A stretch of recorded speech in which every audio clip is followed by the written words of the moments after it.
Hello, everyone. Abdul Rashid Jahaya here, esports entrepreneur, instructor, philanthropist, and content creator, and welcome to another episode of Esports Academy. Proudly sponsored by the Mid-Continent Public Library, Level Up Arena, Unified, as well as the Varsity Esports Foundation. Today's lesson is going to be on toxic play within online gaming scenarios. And to go over that, I have a good friend of mine, Bubba Gatter, the executive director of the Varsity Esports Foundation, to explain a little more about himself and what the foundation does. Abdul, thank you so much for asking me to come and talk about people saying toxic things. And I think even the basketball I played this afternoon, I probably talked some smack. But hey, I'm Bubba. And like Abdul said, Varsity Esports Foundation Executive Director. I also get to be an esports ambassador, which being an ambassador is a really good career opportunity, by the way. For a company called D-Nation Distributing, who gets equipment into schools for esport clubs, as well as a college esports ambassador for Collegiate Sports Management Group. I get to have fun and go around and do stuff like this and talk about esports and video games and let my kids come into cool places like this and play Pokemon United. I haven't even played it yet. I don't even know if it's safe. So I didn't check Common Sense Media. Who knows if it's safe, but they're doing it over there. So Yeah. So tell us a little bit about the Varsity Sports Foundation and its purpose and what it provides for Sure. youth. Sure. A couple of years ago, I've been working in nonprofits for a long time, about 20 years in traditional sports. And I noticed there was a big map of schools, the high schools in the United States that were pinned out on this map where there was esport clubs, and there was really just pin dots in the suburbs. And I noticed, hey, these years of working with disenfranchised students and families over the years of the YMCA and other organizations, how do we get access to students that are disenfranchised in the inner city, ones that don't have internet access in the rural areas? And so the foundation was created out of necessity to support that. So we provide grants and scholarships to students in schools where they can hopefully have an esports club. Maybe they can get some equipment with some funds. They can compete. They can get some curriculum, do some cool stuff like this that you guys are doing. And that's where we started. And we've just kind of evolved into, kind of getting around the community and helping the ecosystem, thrive and strive. Awesome. Appreciate it. That's awesome. So stay tuned, guys. Look for more information at the end of this lesson about the Varsity Sports Foundation. We'll drop some links so you guys can look them up and get some funding as well as access to education, curriculum, competition for programs at your schools. So today's lesson, toxic play, very important lesson. At some point, unfortunately, we all have experienced it, and you're likely, unfortunately, going to experience it. You may be the person that's providing it in some cases, or you might be on the tail end receiving it. But with the world having high-speed internet and everyone being able to communicate, there's a major importance on safe internet practices. And when I say safe, that's you creating a safe environment as well as how to move within these internet environments to maintain safety. So Bubba, working with quite a few youth in schools and programs across the nation, I'm sure at some point those instructors or those parents and guardians ask you, what do we do about these bad individuals on the internet? Well, first of all, I don't think you're one. I've played Call of Duty with you, and you're pretty. I don't hear you talk much. Now I've seen your stream and some buddies that you play with. They're pretty fun to hear and listen to on your Discord. But I know you'll have another one of our friends on this course maybe in a couple weeks, Connor, who I think we all have played Call of Duty together, and he talks a ton of smack. And he's like, "Get good, bro." What I'd like you guys to do, if you're in the chat, if we have some people here, could we engage with the chat right now? Toxicity. Toxicity is smack talking at the easiest level. We can think about that. But it also comes down to sometimes, let's put the other side of the spectrum, harassment, right? And that could be anywhere from, gender-based or race or, identity of any kind, or how well somebody plays. So there's lots of that. What I'd like to hear is maybe some examples in a very professional and safe manner in the chat of some things you've heard that maybe are toxic, like get good or uh, uninstall your game. Yeah. Well, let's in the chat if you're there. I'd love to get some comments. Anybody can chime in, even our guys over in production. I bet they hear a lot about toxic things that are said. So you're playing a game, you might be playing some Fortnite, and you're in a squad, and even the people you're playing on a team with Mm-hmm. tend to say you're terrible. Now, I will say, if there's anybody out there who plays League of Legends, it has actually been researched and studied, is by far one of the most toxic games in the world. That's a high bar. It's a very high bar. There's tons of data on how toxic it is. But please, in the chat, if you want to write something not inappropriate, that's right, something appropriate that you may have heard about about toxicity. So Connor here, somebody said to me on Flag Pro Shooter, ha ha ha. I don't quite understand that, but that's cool. If anybody else wants to chime in. So for our students out there, let's do this twofold. No, please. So tastefully, go ahead and put in the chat some scenarios that you may have experienced that were toxic in nature.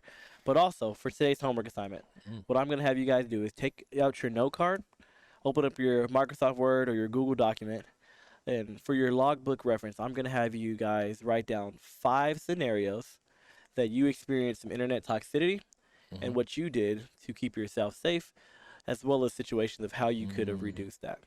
So within your logbook, write down 5 scenarios that you've experienced internet toxicity and how you can avoid that, but also ways you can keep yourself safe. So again, for those that are watching this class live, in the chat, please tastefully give us some scenarios that you've experienced. Yes, if it's uninstall your game, like we said, or if there's any comment, you may not want to put it in there, but we'll probably come up with some as we talk. And I think to go back to the point of what part of the spectrum, there's talking smack, like when you're playing a sport or you're playing an activity or you're playing Monopoly, I don't know, a board game. There's a lot of strategic efforts when it comes to smack talk, getting in somebody's head. Yeah, absolutely. Right? I can think of many examples of my family or my friends trying to get in my head and frustrate me enough to miss a shot or not roll the dice or whatever it is. So there's that side of it and that kind of smack talk getting in your brain. But then when it comes to real toxicity, there's a term I want you to know, and we may have to write it in the chat. And maybe if you can understand what I'm saying, it's a big word. It's called online disinhibition. Online disinhibition. I think I'm saying that right. I have to see it written out. But what that is, if you know your parents who probably use Facebook because they're old and they use Facebook, and you probably use Snapchat because you're not old, or Instagram, the Facebook world is very much hide behind your keyboard. Yep. And no one knows who you are sometimes, or whatever it may be on any sort of social platform. So now take that to the gaming world. You have this hiding behind the controller, hiding behind the mic. Definitely don't know who people are unless somebody puts TTV in their name and you go watch them on Twitch. And there's definitely a way to hunt people down if they brand themselves. So I'd say, kind of to wrap up this thought, there is a lot of toxicity when it comes to anonymity, like not knowing who somebody is. And we'll hopefully dive in a little more about when it comes to toxicity between genders and between ages, and how that really affects people's gameplay and if they even want to play because of that toxicity that happens. Yeah, of course. I definitely want to dive deeper into some of the high categories. So, like mentioned, toxicity between the sexualities, toxicity between genders, as well as racial situations as well. Because I know these are going to be situations that our youth out there are going to experience, and I don't want them to be pushed away from these very enjoyable titles because there are some individuals in the world that aren't tasteful. And then we can also dive into ways that you can either report players to try to reduce down the bad people in the scenes or online, but also the doing your part. So not adding to the pot, and making sure that you are bringing the quality experience to the player that you Mm-hmm. interact with online. So we can start. Let's start from the top with toxicity between the genders. Mm-hmm. Thank you, production, for putting online disinhibition. Go Google that. Genders. So, unfortunate things in video games are let's put some stats into this, and maybe later in post production we'll put some graphics right here. And in the United States, there are 270 million gamers in the United States, out of like 300 million, I think, people in the United States. So there's a lot of gamers. The average age of a gamer is 31 years old. So when your parents think this is just a bunch of kids play and video games need to be out of your life so you can go to college and blah, blah, blah, actually 31-year-olds are the average age of a video game player. Now, when we break it down by gender, 45% of those 270 million gamers are female, or were given two choices probably on the survey, male and female. So what that means is there are a lot of female gamers. However, we look into big esport organizations or big gaming organizations, and there's what we call the glass monitor. It's kind of like the glass ceiling when we think about women in leadership in organizations.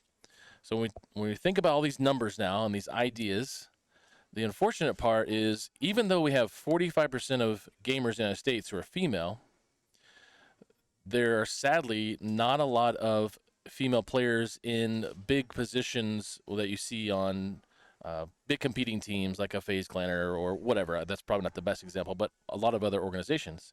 And you don't see a lot of females in competitions. And sadly, there's an award show coming up in a few weeks in Dallas, the Esports Awards, and there's probably like 6 women out of 50 men shown on the awards side. So that's a big thing.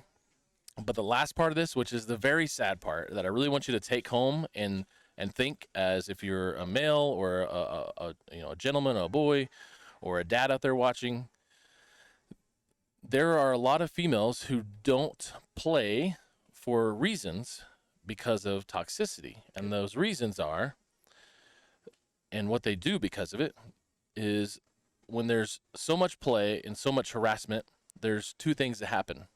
Over domestication or hyper domestication and hypersexualization. So what happens with gameplay is on chat, there are young men, boys, men saying things like go back to the kitchen and make a sandwich to female gamers. So there's 2 sides of this. Last part is, one, this is a reason why girls sometimes don't want to play because they hear this. So what they in turn wind up doing is not turning on their microphone to communicate. So you're in a Call of Duty multiplayer map, man, they don't want to chat, because as soon as they do, some little boy or something is going to say, "Oh my gosh, you're a girl," or "Hey, what can I get your Snapchat?" This is very common stuff. And if you watch TikTok enough and you have the algorithm for video games, then you will see these things. And on the algorithm of video games in there, you see these other side where someone on the team or the opposing team says something very gender-based, toxic, and the female player, she turns it on. She goes into what they may call sandwich mode, because she was told to go make a sandwich. Now she's in sandwich mode. She destroys all the guys, destroys all the other players, and because that, but they sometimes don't want to turn the mic on. They use different, more masculine avatar names or gamer tags, and then they sometimes will use male characters, which I like using female characters in things like EverQuest or whatever because it's just fun. I know that sounds weird, but explore. So you can edit that part out. Let's see. But really, those are the things that happens with gender issues when it comes to toxicity. Is we have all these female gamers, 45% in the United States, yet you don't see them because there's a lot of little young boys like many of us who grew up hearing from others and learning that it's okay to say things, sadly. Got it. Well, yeah, I appreciate you covering that.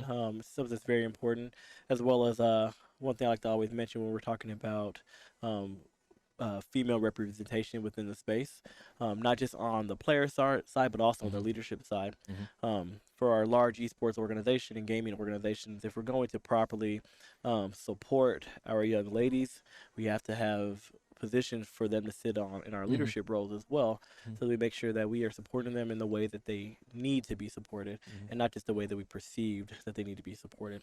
And no one better could better represent and lead women than another Yeah, woman. and great organizations that are doing that, that have just started in gaming the past 2 years, maybe 1 year. There's a group called The Gamers and a group called Women in Games International, and they even do what I like to do is they have a program called No Woman No Panel. So there's a panel list of esport professionals like us who get asked Yeah, to speak on a panel, which we always do, and it's a bunch of males. They will, they'll say, "Hey, that's where's the female representation?" love it. And I don't like also being the fifth white guy on a fifth white guy panel of stuff. And I was Yep. like, that's just not right. Or you don't get the perspective that you need. Yeah, that's a great segue into Mm-hmm. the next chapter on this is representation on the race Mm-hmm. side as well. Um, this is near and dear to my heart because this is what was my motivator to Mm-hmm. get into this space. I came from a very successful IT career after studying computer science at Kansas State University. But what I just found is that there wasn't much of, or any representation that looked like or sound like myself. That's where my success came from, is being an Mm-hmm. Mm-hmm. advocate for providing opportunities for youth that look like, sound like myself, as well as those who just align with the quality of life that I grew up in. Mm-hmm. Growing up Mm-hmm. here in the greater Kansas City area, um, which has brought me a long way in providing access and getting a seat at the table so that a voice can be at the table for youth that are needed. Um, we had in When it comes to race and demographics, the esports industry is highly dominated by European American men as well as Asian American men. And one thing that kind of like the no no female no panel, Mm-hmm. I try to be an advocate to say, listen, if we're going to try to break into different DNI spaces, Mm-hmm. you need to have someone who lives through that to make sure that it's properly being represented, properly being cared for, but also keeping those who are in decision making roles accountable for the often marketing Mm-hmm. schemes that Mm-hmm. align with Mm-hmm. things we do for the young ladies, things we do for the minorities, as well as things that we do for those who align with the LGBTQ Mm-hmm. and all of those varieties as well. So, if you could speak Mm-hmm. from your perspective um, on how you've perceived how the industry is has made way for Mm-hmm. minorities in the space, but also um, in the places where folks are actually left out. Yeah. And I brought Bubba on the line for this because we oftentimes have this conversation because it's nice to be able to have someone that understands the struggles, but also someone who has the willingness to ask for perspective. And I think that goes a long way and also alludes to his major success in the space because he does care to make sure that in the places that he has opportunities, he's providing opportunities for the others as well. Well, thank you. But Abdul Rashid Haya here, first of all, is the reason why we have great leadership in great things and are pressing that. I mean, we've got issues where if we're not talking about this now, then when? We look at a lot of issues in race over the past few years, but over the past, 200 years as well, and globally. Um, but I mean, Abdul is the president of our esport coalition here in Kansas City, and my vote wasn't a vote because it's the token choice as people may use, but because he's a leader, and you're also like chief awesome officer of something. I don't know, of Chief Business Unify, Development chief Officer business for development officer. Unified. Wouldn't you want this guy like making stuff for you? So I think about numbers again. I love numbers. I love research. And I talk about this a lot when it comes to race and when it comes to minority in video games. We've got a very solid stage, sadly, of yes, I'll say white and Asian because I don't have the great speaking skills that Abdul has to use PC terms. But we have that happening in events, and we have that happening at tournaments. But I guess before I talk about this tournament side, where things really live and you see them in action, I kind of want to throw out numbers of out of the game developers. Let's say game developers who make your games, who are creating games you play. There are a small minority of them who are not white or Asian. And when it comes to players of the game, there are students out there, let's just say 12 through 17-year-old, 18-year-olds. 83% in the United States of African American males play video games. Okay? So that's a lot of students. And overall, 97% of 12 through 17-year-olds play video games in the United States. So we have big numbers there. But out of those 83%, when we see how that starts to shrink more when we get into development and jobs for video games and art and engineering and coding, sadly, only 13% of video game developers, like the people actually working on it, are minorities. So there's 80, 20, whatever the number is. That's not math's not my suit. Those others are not minorities. So we have issues there within the game developing industry and the publisher industry already, where there's not enough opportunities for minorities, African American, and others that are not being built up. So you're in this course, luckily, to have that opportunity to step forward and make those decisions. And then lastly, when it comes to race, when I go to large events like a DreamHack or when I go to a TwitchCon or any other gaming events, you will see the large stages that are supported and sponsored by Fortnite or Smite or whatever, and there's lots of lights and there's seats around and there's some people spread out through the seats, and then there's these 6 or 10 white or Asian players on the stage being streamed, and $10,000 sponsor prize for each individual, all this stuff. And then that's okay, it's going great, maybe it's good for production and the sponsors are getting out whatever they need out of it. But you turn around and you see like 100 old monitors. If you know what I'm going to say, it's a CRT monitor. So it's a monitor with a backside, like a TV with a big bubble on the back. Not flat screen. Yeah, not flat screen. You see these big old TVs from the 90s and 2000s with just 4 to 6 to 8 people huddled around these TVs with, like a Switch or, Xbox or a PlayStation. And they've got the big controller boards. I don't know the right terminology there. Sticks. Yes, that's it. And you see all races over there playing. You see the Madden and NBA 2K area with many different races, and their pricing is probably $100. And the amount of effort and fun and following and community that is there is way stronger and better because you have just this community of the fighting game community, the simulated sport community, and those that travel well, and they're doing some amazing things. But it unfortunately comes from the top, where is a group like EA or whoever, Capcom, Street Fighter, are they really pushing down those sponsorship opportunities, those prizes, those pools down to these levels, and they're not right now. And so that's my struggle with when we're talking about race. I know we're not totally on toxicity there, but it's an effort that I see that people notice, but they don't talk about enough. Yeah, I think diving into these sort of topics are very important because we can always identify what the problem is, but we never break it down to what the root cause is. These are oftentimes the hard conversations, but the conversations that are very necessary to have.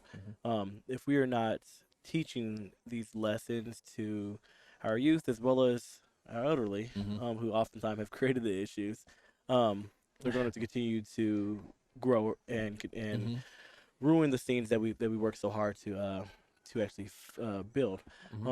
This I was gonna say when we go back to toxicity for racism, unfortunately, there's a ton of game tag names that are inappropriate. Yep. That's toxic and racist in itself.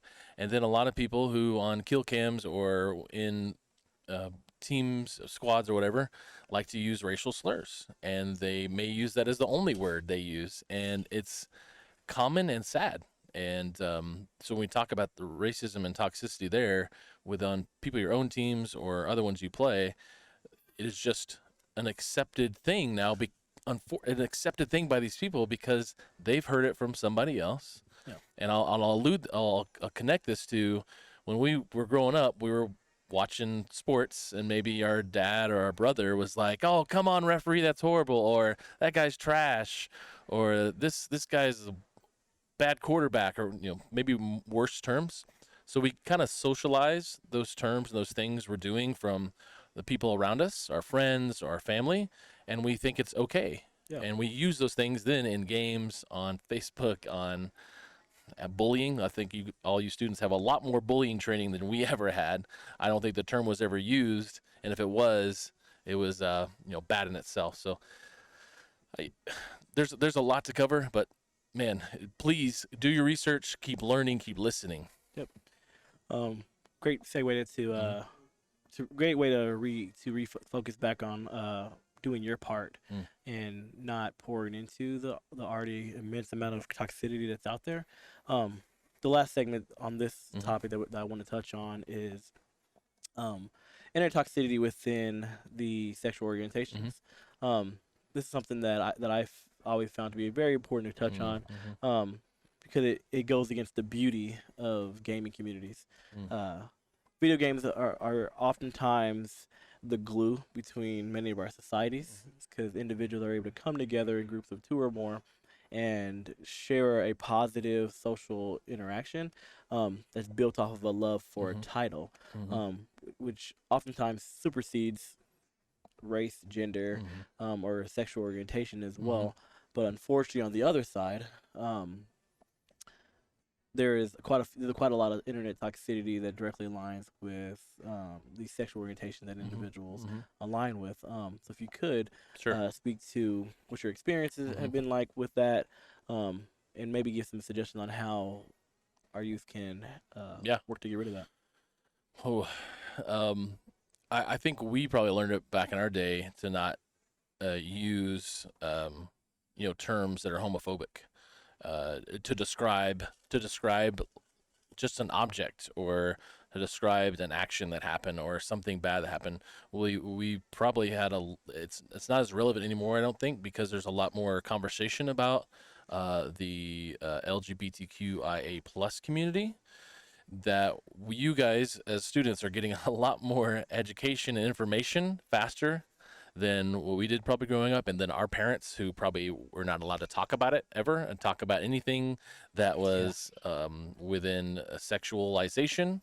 And so when I think about that, there's a lot of over the years, a lot of use of homophobic slurs that are very toxic, and just to use them as a way to deflate people's efforts, or all of this stuff, unfortunately, is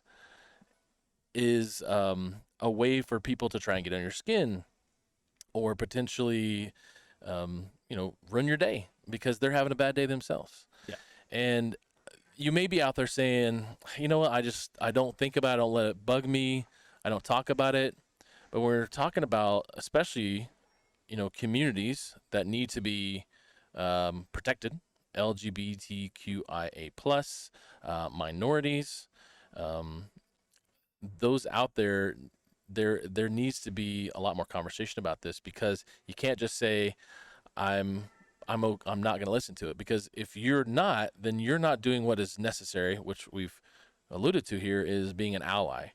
Being an ally is very, very important when it comes to sexual orientation, folks in this community, or folks of a different race than you. And I'll say this: I try to verbalize this. I grew up where I was one of the 10 white kids in my school. And I would have never changed it for the world. I loved growing up in schools that were predominantly Afro-American, because I'm glad I didn't grow up in the suburbs, because I think my life would be different. But as much as I've lived next to this, uh, um, minority and this disenfranchisement and this socioeconomic issues, I'll say that I still am ignorant. Even though I am friends with Abdul and I typically call him and want to talk about racial issues, like why is this happening? And I was like, man, I'm sorry. We unfortunately, every time I call you, I unfortunately want to, I just want to talk to you about racism. And it's like, do we ever talk about anything else? I'm sorry.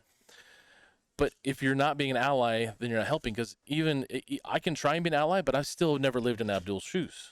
I haven't lived there. I'm a cis white male who is privileged. And so if you're not an ally, then you're just sweeping on the rug or saying, I don't let it bug me, or hey, I'm not going to hear it. In a gameplay, saying something to someone in the chat or someone in the voice comms, like that's not okay to talk about somebody's sexual orientation or their race or their gender, because they're going to continue to do it, and they're going to hopefully feel bad if they keep hearing it enough. Yeah. And that's what being an ally is raising the questions and raising the issue. Awesome. Great. So before we move on to question and answers, I want to jump back to our homework assignment for today. So again, pull out a note card, open up that Google document or that Word document, and I want you guys to write down 5 experiences, 5 instances that you've experienced toxicity within online gameplay, and then with those 5 experiences, give us ways that you can consciously avoid that to keep yourself safe, but also how you can help reduce that to make a better gaming environment for yourself as well as those around you. What we're going to do from here is we're going to jump to question and answer. So if you guys have any questions for Bubba Yeah, Gatter, like what's my favorite game, or how many celebrities I've hung out with that are big streamers. What's my Twitch stream? Everybody tries to ask me that all the time. I did stream for about 4 years on Twitch. Yep. So while we're waiting for our students to generate some questions, let's go high and low. So for my question is, what is the greatest experience that you've had within your esports professional and gaming career? Man, I really love broadcast. I love production. I've always been comfortable on camera with a mic. I try to find opportunities to do that, and some real big high ones. The one I'm thinking of was actually last week, but I enjoy being in front of 30,000 people on a football field and doing stuff like that with a mic. But last week I had a ton of fun interviewing just tons of really top tiered esport professionals and gamers, like people from Face Clan and Xset and Solo Mid was there last week getting awards in Las Vegas, and it was really fun to have the opportunity to just sit down and do an interview like this and talk about, hey, what was it like when you were a kid? How were your parents with you and in your gameplay, and did it change, and what do you do now? And that was a really big high for me last week. I got to hang out with interview Aaron Ashley Simon, who is just a top producer in our industry. Yeah, she's amazing, as well as Golden Boy, the announcer for a lot of the top Overwatch stuff. You see him. I think he was at Fortnite. I think he's been in a lot of stuff. Is Alex Mendez, and he just getting advice from him about production. I don't want to be a shoutcaster in my life because I maybe Call of Duty because I play a lot, but I cannot shoutcast League of Legends or anything. So that was my high. Last week I had a ton of fun in Vegas. I didn't do the normal fun Vegas stuff. I didn't gamble. I didn't go see any shows. I just had fun producing content and networking. So that I know that's super nerdy, but that's what I like to do. For the low, what's the most difficult experience that you've had in your esports pro career? Yeah, I think it's not usually what happens to me. What I struggle with is access, and I feel for what I feel for the students and these schools that struggle with access to have the same opportunity that other kids do, And what we tend to call this is a digital red line, where schools that are disenfranchised in inner city schools and rural, they don't have the same access to funding. And uh, it's a low for me because I get to work with a lot of low income schools and schools that are Title One across the country, as well as a lot of organizations and schools around the world that, I mean, we're kind of, we would say we're still lucky and privileged here in the United States to be able to have consoles and PCs, even though a PC, for the gaming purposes that are here, this is probably per PC over here is $3,000 a PC with a monitor and a keyboard and peripherals. So I think it's funny how we were privileged here in the United States to have these opportunities, yet there are still so many students and kids who don't have access to a console. And when the console is only $300, that's still a hard thing to do. So kids get together and they play. Compared to internationally, they use mobile to play. Like, so in India, I mean, the PUBG just got taken off, whatever, and there's another mobile game like it that came out, but that's what you play is on mobile, and there's access issues. So that's my low. It's something that bugs me every day, and the reason why we started this foundation. So I always go high and then I go low so that Mhm. you guys can see how grand a life can be within esports, within being an esports professional, but also see the struggle that one may deal with to get to there. And I think, unfortunately, your struggle provides direct sightline to the gift that is your organization. So for our students out there that may come from a neighborhood or a school or a family structure that may not be able to acquire the very desirable consoles or competition grade PCs. Um, what opportunities are they able to utilize or services are they able to utilize with the Varsity Sports Foundation Mhm. to make a change in their life as well as their peers around them? Resources. We just give away a ton of free access and resources, information. I tried to spend a lot of time getting everybody's data in one spot because people are looking for information, especially administrators, parents, parents especially. We work with a lot of different nonprofits. There was about two of us nonprofits in the esports space three years ago. Now we've got about 10 of us, and we're all trying to do very similar stuff together, like a coalition of parents in esports. They've got the founders. One of them, their son is Skeptic, who's like the 17-year-old ninja, and educating parents is super important. And so we work with them to educate parents. We work with many other nonprofits, but the biggest thing is, yes, the resources. We want to give you information and give you videos that are much better. These videos you're watching are much better produced than the ones I have on my website with information, but they're free. And we want to give you information about what is esports and why does it matter, and why does it matter in schools, and talk about inclusivity and access to scholarships and college and career readiness. So that's really what we do, besides the opportunities of grants and scholarships for schools and students. I think this last month I've paid out to schools about $40,000 in scholarships, and then in the summer for students, I sent out about $70,000 in scholarships for students who have won high school competitive league play and gotten first place, and they won a scholarship. And so when they graduate and go to high school, they can go to whatever college they want to, and they get enrolled in and do whatever major they want. And most of the time, a lot of these students are doing career, technical education, IT type things related to games, artwork, whatever, and they get to use that scholarship, $1,000, $5,000. So scholarships are very, very important. We send out about 300,000 a year in scholarships. We want to give you opportunities, and we work with a lot of cool partners to be able to do that. I send out scholarships for Unified to students who come and play in the events that they host. So yeah, that's what we're So, here for. so to answer one of the questions from our youth, they want to know Mm. what's your favorite video game, Mm. but if you could also tell them what the first video game that you ever played Mm. was.